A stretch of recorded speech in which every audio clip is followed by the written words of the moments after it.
Hello, my name is Thomas. I'm a member of the support team over here at ISP, and today we'll be going over some initial setup stuff that you should do right after you get your brand new account at ISP. So, if you have access to more than one account, upon logging in, you will come across your multi-account dashboard, which is what you see here. If you have access to only one account, you will just be signed in automatically. So, I'm going to choose one of my test accounts here. I'm going to hit access. You can see there it says my billing is not set up yet, so I should be immediately prompted upon signing in to enter that info there. As you can see, there's a field here for routing number, a field here for account number, and then once you enter that in, you'll see a submit button down here. I'm just going to hit handle later. And now that I am signed into ISP, obviously we need to get our filer set up, we need to get some records imported, or entered, I should say, and we need to add some transactions. So first of all, we need to get data in here. So if you qualify for support, and you can talk to your sales rep if you're not sure if you do or not, you can send us your data for import, and we'll import that for you. We can import up to 5 files. And it typically takes us roughly 5 or fewer business days to get those imported. So we import the data and then we verify it for accuracy and then we give the account back to you. So um, if you want to import your own data, you can go here, you can click Tools and you can hit Quick Imports. And on the Quick Imports page, we have many different formats that you can use. And I'll show you those here in just a second. So first off, we have the AI assisted format. As you can see, very non-specific format. You can just attach your file and try to import it. But we also have much more specific formats here, like, for example, online donations. And you can see the format that it's going to show up in. So column A needs to be prefix, column B needs to be first name, etc. And then down here at the bottom, you can hit download template and you can download our template with the columns in this exact order and then copy and paste your data into that template. So each of these templates has a corresponding, or I'm sorry, each of these formats has a corresponding template that you can download. Um, okay, and so now we need to talk about the help file. So I'm going to go back to my dashboard here. I can get there by clicking this in the top left corner. We have our help file here. So I'm going to open that up. And this is just an ISP encyclopedia. So we've got some quick links here, setting up your account, the register, AI, things like that. If you plan on using any integrations, you can check those out here. ActBlue, WinRed, Anodot, some popular donation processors that people use.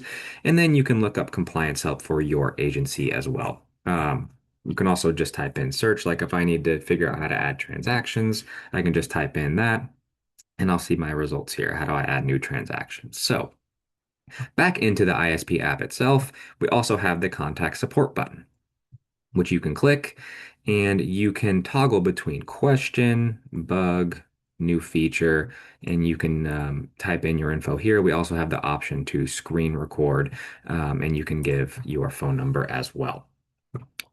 Next up, we have the ISP chatbot. So we have an integrated little AI question answer um, chatbot that will answer any questions that you may have. So you can click the system menu here and click chatbot, and you can say, how do I integrate with Anodot? And it should tell me what to do, and it should also provide some resources. Um, all right. Yeah, and it gives me all my info here, and then it also links a help file at the bottom here. So this thing is pulling from our help file, so if you have any questions, feel free to ask here. And we also offer basic training calls. So those are held over Zoom. They typically last about 45 to 60 minutes. You share your screen with us, and we kind of just walk you through the basics of the software. Pretty straightforward, and you can sign up for one of those by emailing us at support@ispolitical.com or just hit the contact support button and email us that way as well. Both will work just fine. So next thing in our new database is that we need to set up our filer. So I'm going to go to Reports, Compliance, and I need to select my filer. So this is just going to be the name of your committee. So my committee is LeBron James for president. So I'm going to go ahead and type that in. If you were a PAC or something, you just type in the name of your PAC here.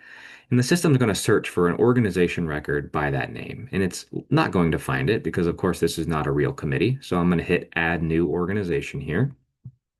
And then I'm going to fill out as much info as I can here. So the only field that's actually required is organization type. Of course, that's going to be a political committee.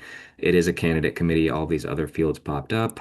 So it's a presidential committee. I'll make it federal. I don't have a real ID number, but I'll pretend like I do. Blah, blah, blah. I can enter in an address here. Let's just pick something that'll work.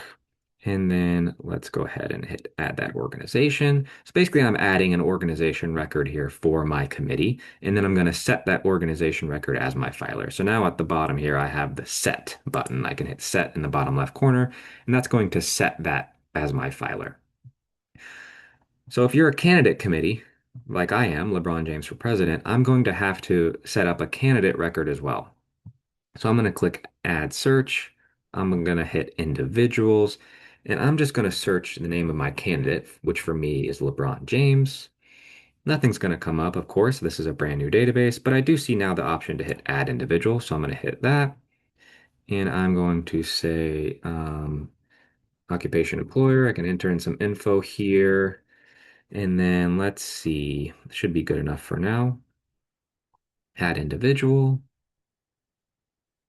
And then it should navigate me directly to that new record I just created. And in the relationship section here, I'm going to link this to my organization record I just created. LeBron James for president is going to be the affiliated, should pop up there. And then relationship type, of course, is going to be candidate of. And I can set that as the primary. Don't need a start date, end date. I'm going to hit add relationship here. And then the other thing I need to do is set up some candidate info because he's a candidate. Party, we'll say independent, state, Kentucky or Louisiana, why not? Federal, we will do US president, ID number, blah, blah, blah, fake ID number. And then I'll add that candidate info. And now that I fill out that candidate info, I should be able to see the Form 3 now. Form 3P, sorry, there it is.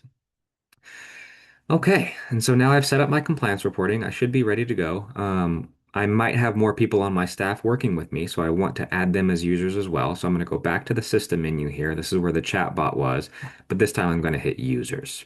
And I am going to just hit add user here in the bottom left corner.